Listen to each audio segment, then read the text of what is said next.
बार की बात है, किसी शहर में बड़े से पेड़ पर एक पंछी रहता था जिसका नाम था सिंदूक। सबसे चौंकाने वाली बात यह थी कि उस पंछी का मल सोने में बदल जाता था। यह बात किसी को पता नहीं थी। एक बार उस पेड़ के नीचे से एक शिकारी गुजर रहा था। शिकारी उस पेड़ के नीचे आराम करने के लिए ठहरा और आराम कर ही रहा था कि उसने इतने में सिंधु पक्षी ने उसके सामने मल त्याग दिया। जैसे ही पंछी का मल जमीन पर पड़ा, वो सोने में बदल गया। यह देखते ही शिकारी बहुत खुश हुआ और उसने उस पंछी को पकड़ने के लिए जाल बिछा दिया। सिंधु जाल में फंस गया और शिकारी उसे अपने घर ले आया। पिंजरे में बंद सिंधु को देखकर शिकारी को चिंता सताने लगी। अगर राजा को इस बारे में पता चला तो न सिर्फ सिंधु को दरबार में पेश करने को कहेंगे, बल्कि मुझे भी सजा देंगे।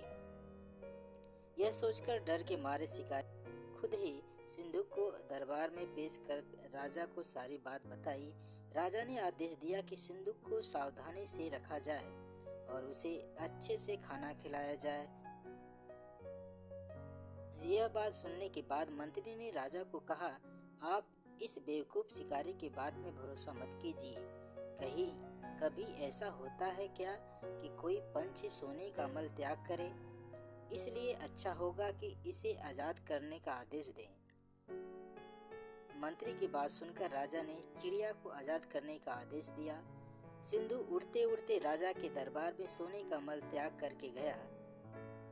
यह देखते ही राजा ने मंत्री को उसे पकड़ने का आदेश दिया, लेकिन तब तक वो पंछी उड़ चुका था। उड़ते उड़ते सिंधुक ने कहा, मैं बेवकूफ था जो शिकारी के सामने त्याग किया।